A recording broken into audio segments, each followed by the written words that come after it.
did not, and I didn't. I was, if you can recall, I started out in corrections, working in the penal system. And so that was a life-altering experience that led me to education. It helped for me to define what I want to either be a part of the problem or part of the solution. Yeah. As I often tell people, I coined it as going from the back door of the jailhouse to the front door of the schoolhouse. You don't build and maintain a relationship that's based on genuine love, care, and concern, then you can't teach me. I don't care how good of a teacher or great of a teacher you are. Yeah. These children today, they have to know that you care about them. That it's the responsibility of the conscious to make the unconscious conscious of its unconscious behavior. I'm gonna say that again. It's the responsibility of the conscious to make the unconscious conscious of its unconscious behavior. And I'm gonna break it down for you. It's the responsibility for those that know to help those that don't know realize they don't even know. We have a responsibility.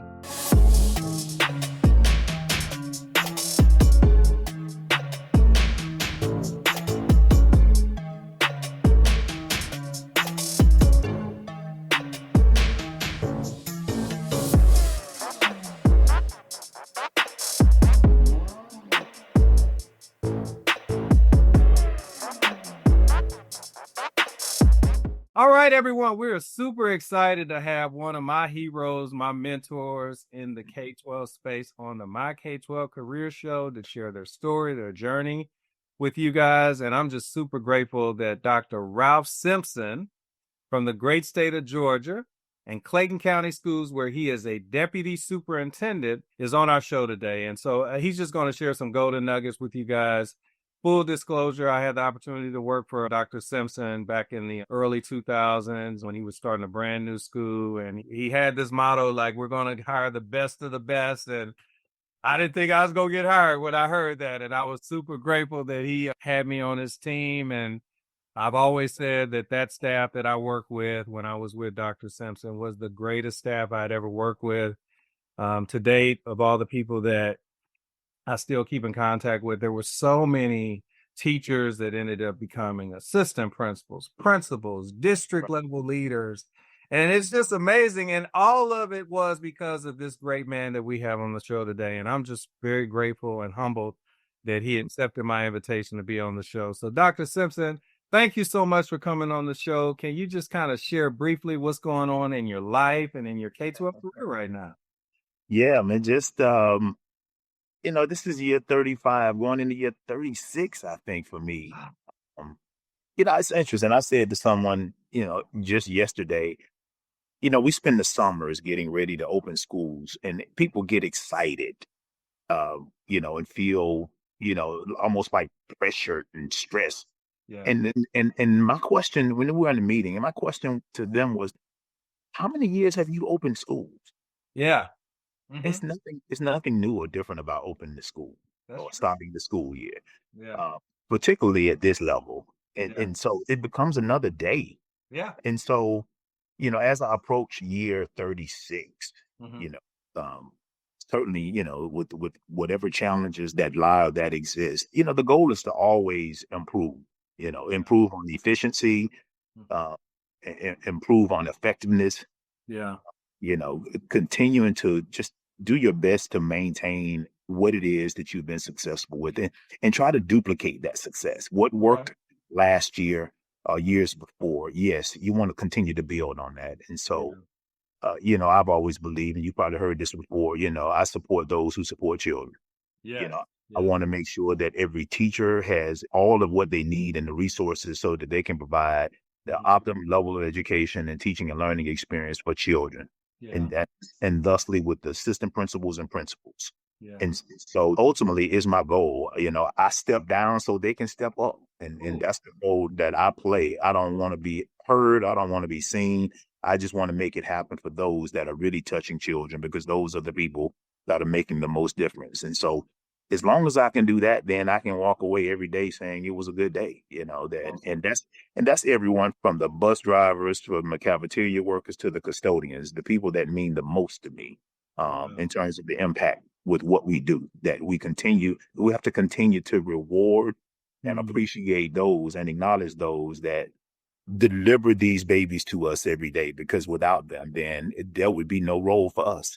We wouldn't exist without the bus drivers. We wouldn't exist without those nutritionists of the cafeteria workers who are providing those hot breakfasts and lunches for our students. And so we can't forget that importance and their impact. And so, for those that do, I remind them of that role continuously, frequently, so that, you can always recall on the fact of why we're here.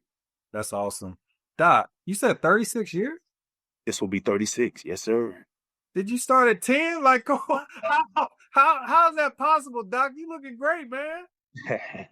It is, I've been back in 1991. I started out, working out with my best friends. Okay. They were all former athletes in high school. Some of them played college ball a little bit, but I didn't. Of course, I wasn't a high school athlete, but I went along just to be with the crew. Yeah. But it became a way of life. Okay. And it's something that I've continued ever since. That's been getting up in the morning at 4 o'clock and going to working out. So I've been doing it since 1991. And so, along with that, over the years, just being mindful of, exercise is one thing, but you have to eat right. Your diet and exercise has to be, has to work hand in hand. And so, once I figured things out and saw the things that would be the work best that or enhance, the way I'm able to perform and sustain my energy throughout the day and throughout the days, then, obviously, if you want to get better, then, you continue to reinvent yourself. And that's what I've done, both physically and mentally. I've just been able to reinvent myself over the years. Wow, Doc, you look really good, man. And I appreciate you sharing that, man, because, there's been a real big emphasis with the pandemic and everything on mental health, and just taking care of yourself and all that. But it seems like that's a way of life for you. So, yeah, that's really cool. Yeah. And also, I'm a big believer that, as leaders, if we come in every day with our cup half full, how can we pour into other people?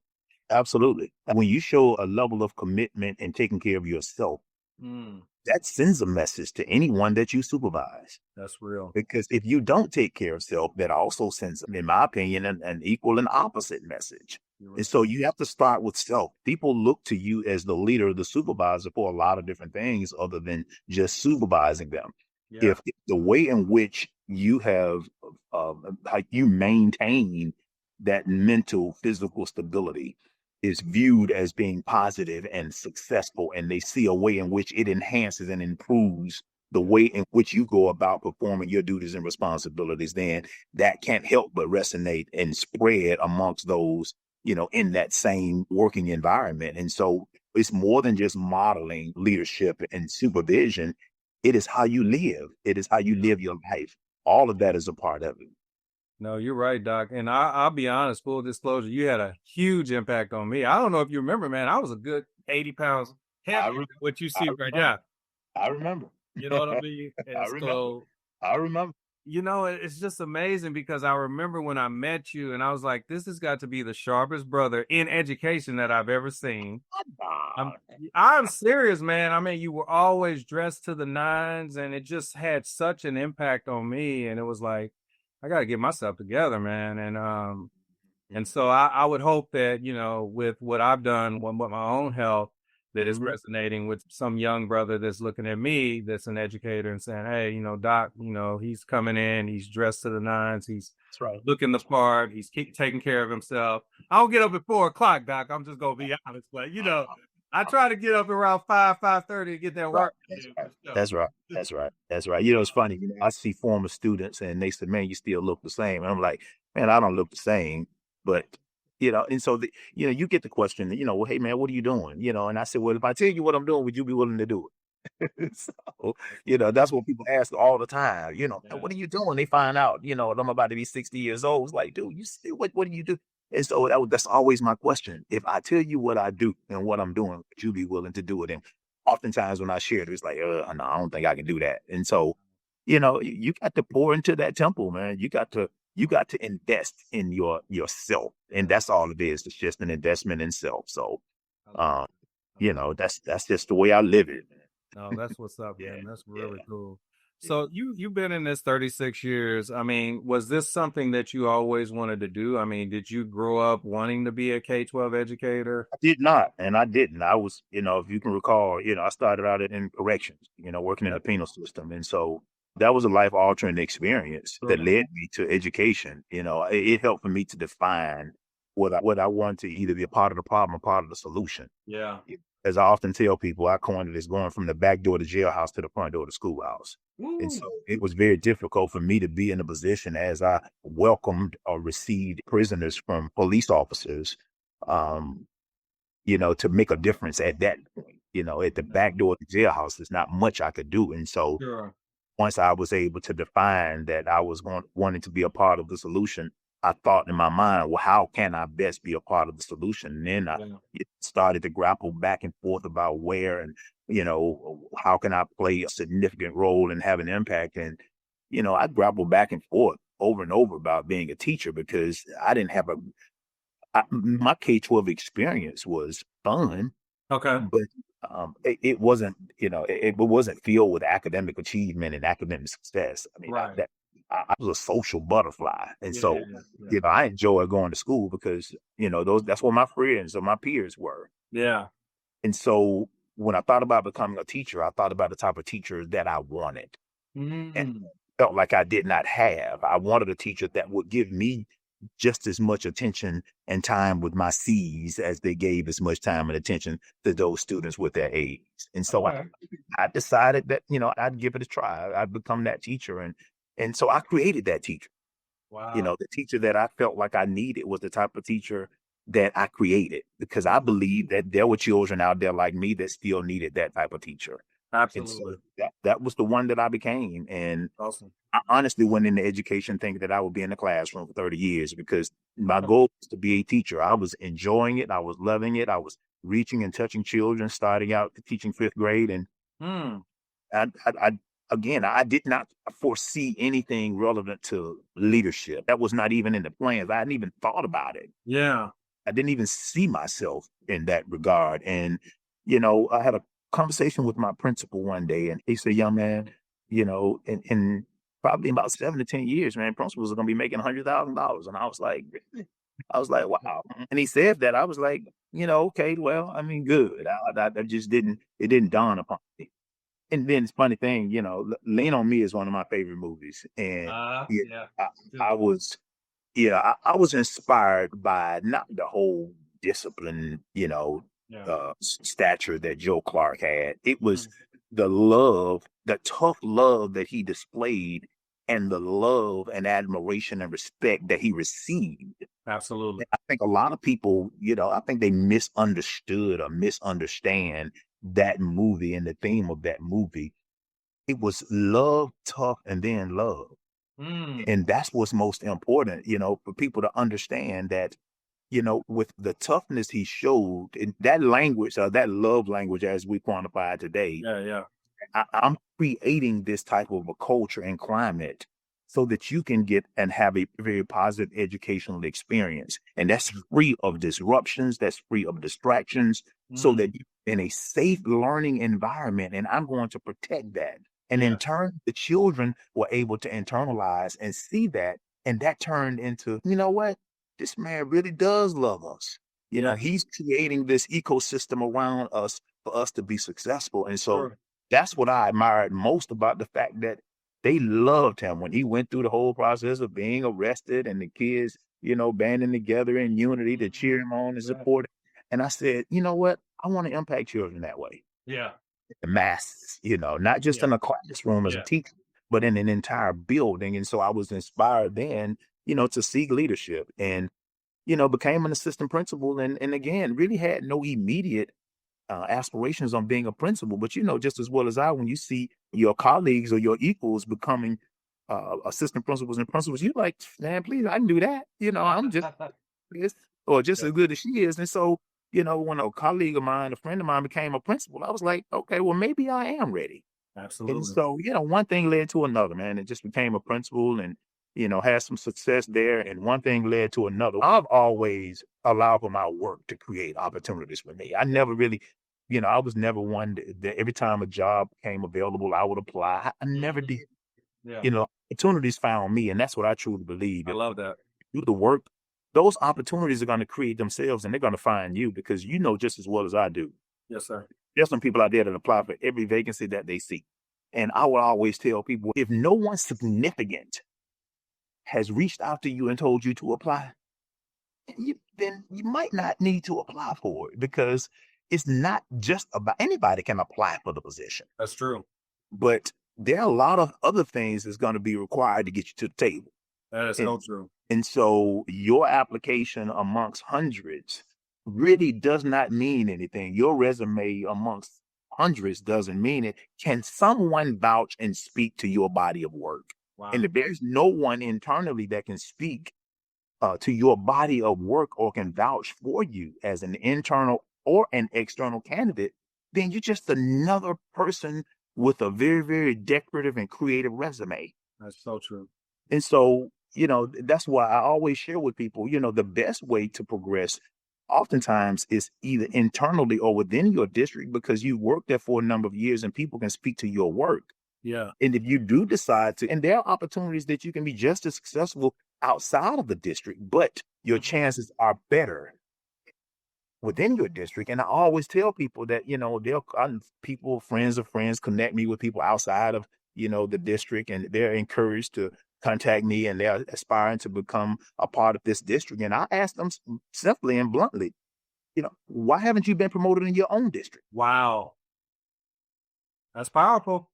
Because it's a question that I have to ask, because I see all that you've done and all that you're doing. You mean your district doesn't value what you've done and your body of work and your obvious success, that you should be promoted? So I need to know the answer to that question. Yeah, that's powerful, Doc.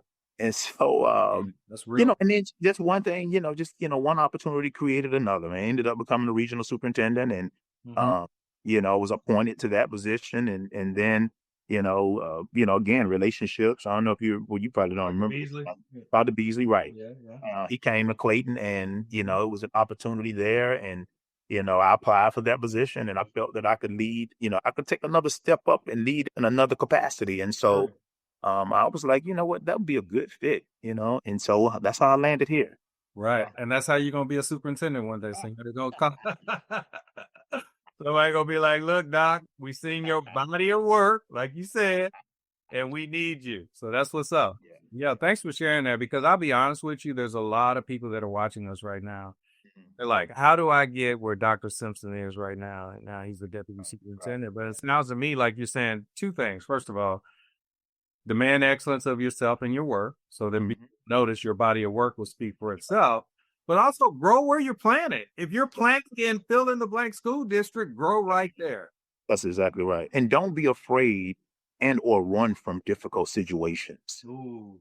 And not willing to work with difficult people. I had an experience years ago as an assistant principal, and it was working with one of what was deemed then, I would say, probably one of the most unliked, or not well liked, administrators. Okay. And, I had no problem. I wanted to work for her.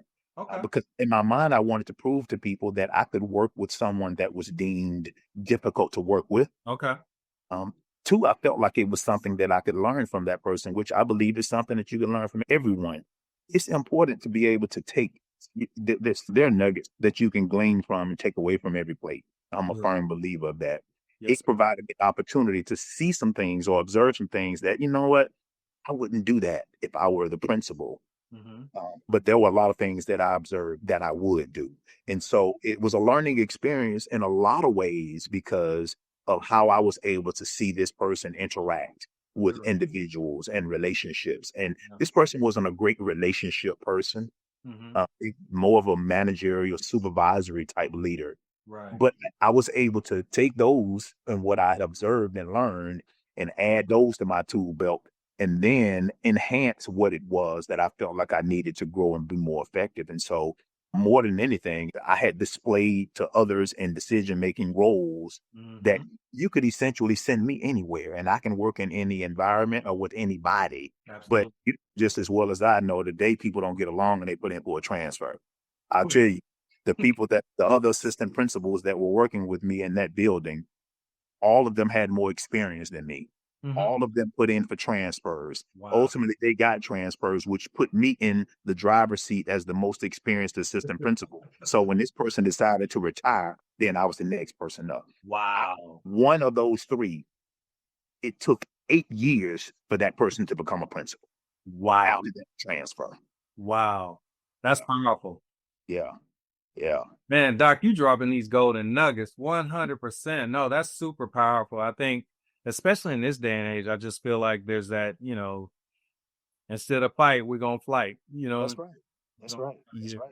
And Yeah. that's not good. You're right. I think it doesn't, lend itself because I'll be honest, and I'm not telling you anything you don't already know.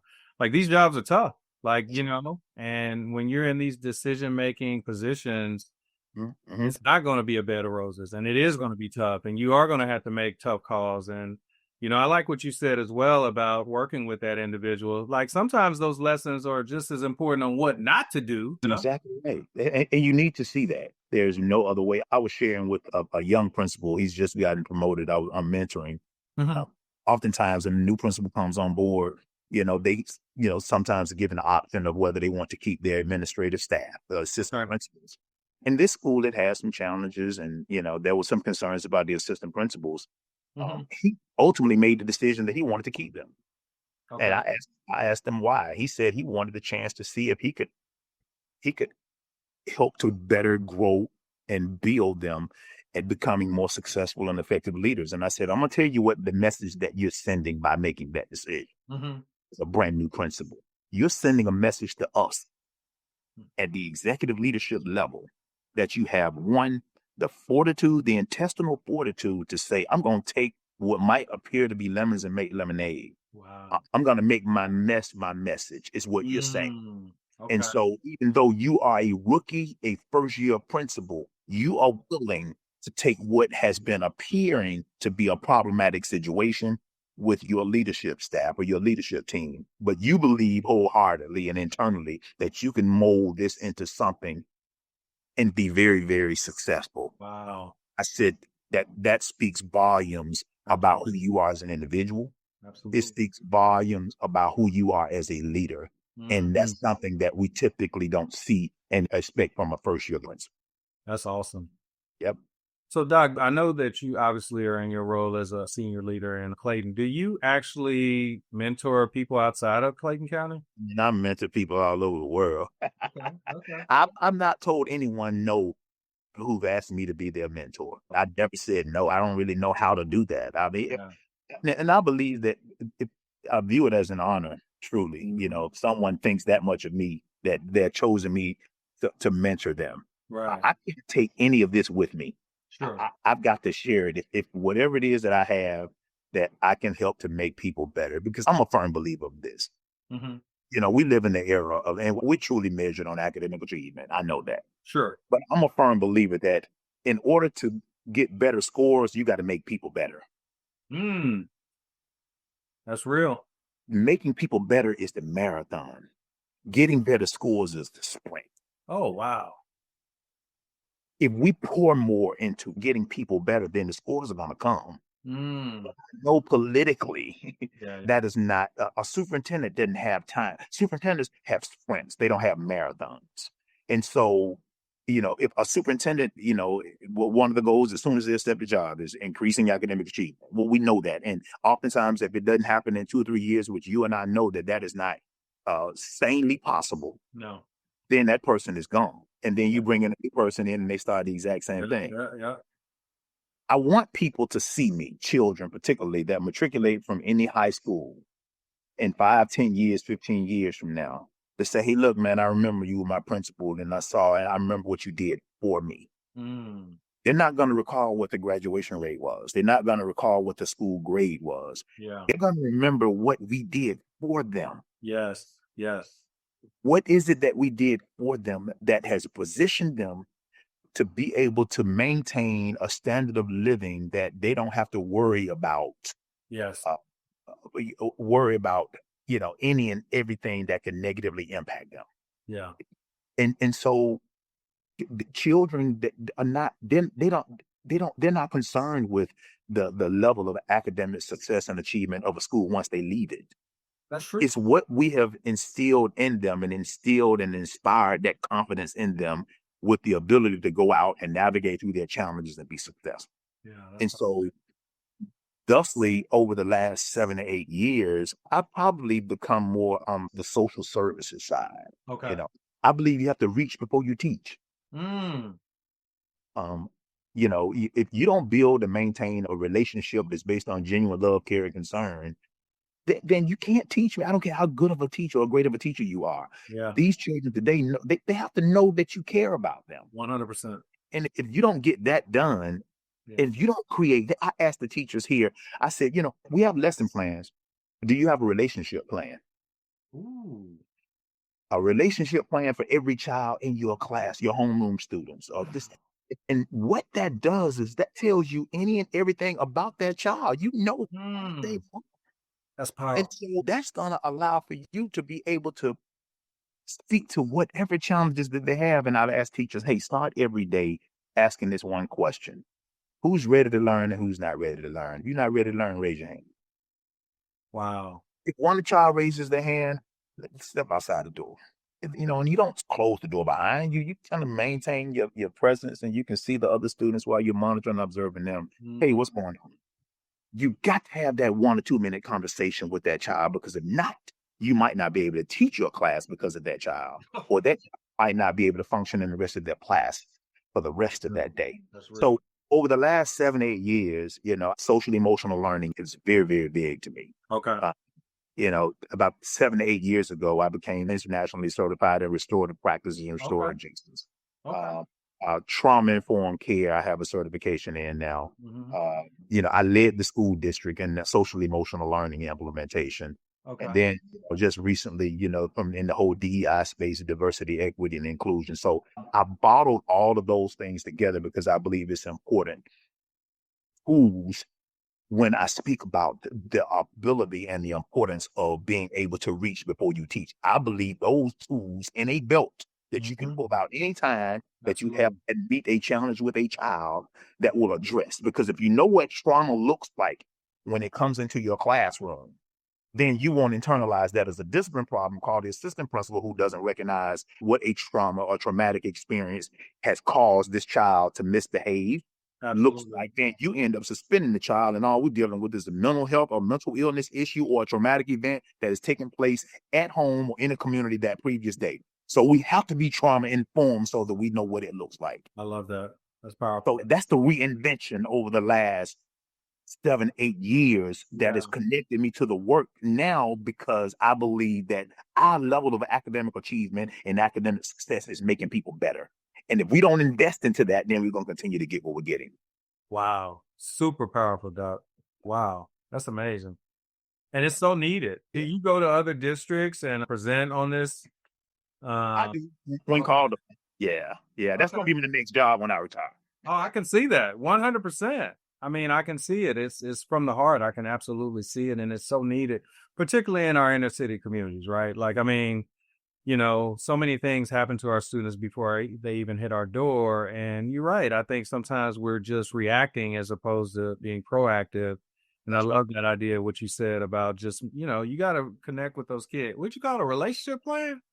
A relationship Still in that, Doc. I love that. Yes, sir. Having a plan. What's a relationship plan? I already have a copy of one, man. I can send you to it. I have to have it. Thank you. Thank you. Yep. Yeah, that's really good, man. This is really good. This is great, man.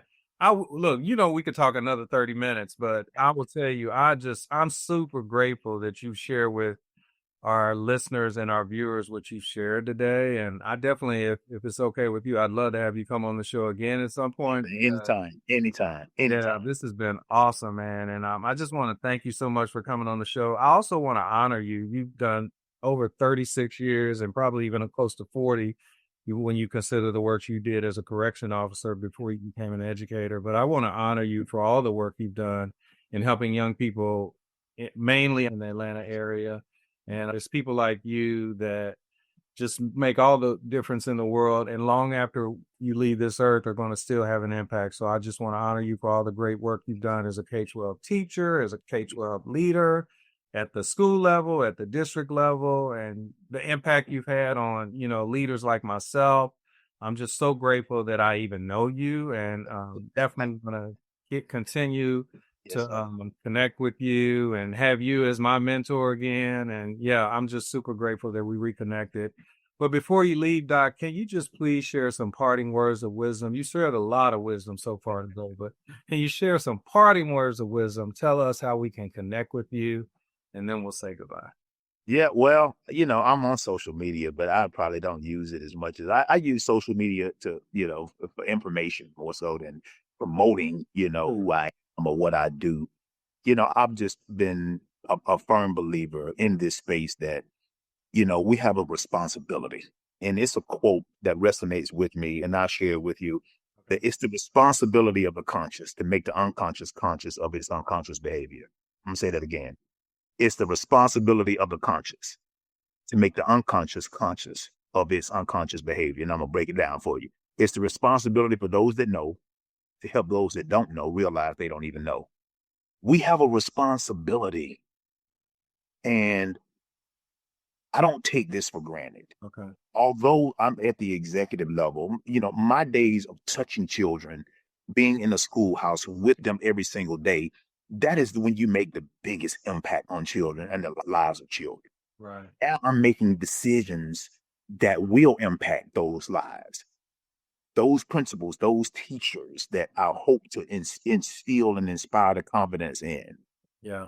If this is not what you want to do, if you don't love doing this, then walk away from it, because what a child can ill afford to have, particularly in low income communities, Sure. is a teacher who doesn't care about them. Yeah. They can ill afford to have an ineffective teacher. Yes. They're already up against the challenge. Everything else has to work for them in order for them to completely change the trajectory of their life. Yes. All of that, their K-12 experience has to align and be aligned with great people.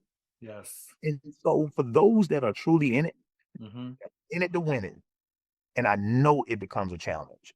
Yes. I only ask that people figure out a way how they can continue to sustain their mental and physical well-being so that they can be armed and equipped to do this work. Absolutely. Because there are some things out there that will help you. I discussed them as example in those tools. Yes. You need these tools in order to survive today. Absolutely. Because the love that you give, I hope and expect that you are able to have enough gas in that tank when you get home and give that same love to your husband, to your spouse, to your mother, to your father, and all of those individuals that need that love. It is truly about pacing yourself, being aware of where you are in terms of when that tank is low. That conversation on the way home with another colleague and talking about your day. Yeah. That's a social emotional learning moment. Sure. Those moments on figuring out and having an opportunity to talk about the feel. How does it feel? Because we have to spend time in that space and talking about how does it feel? How do you feel today?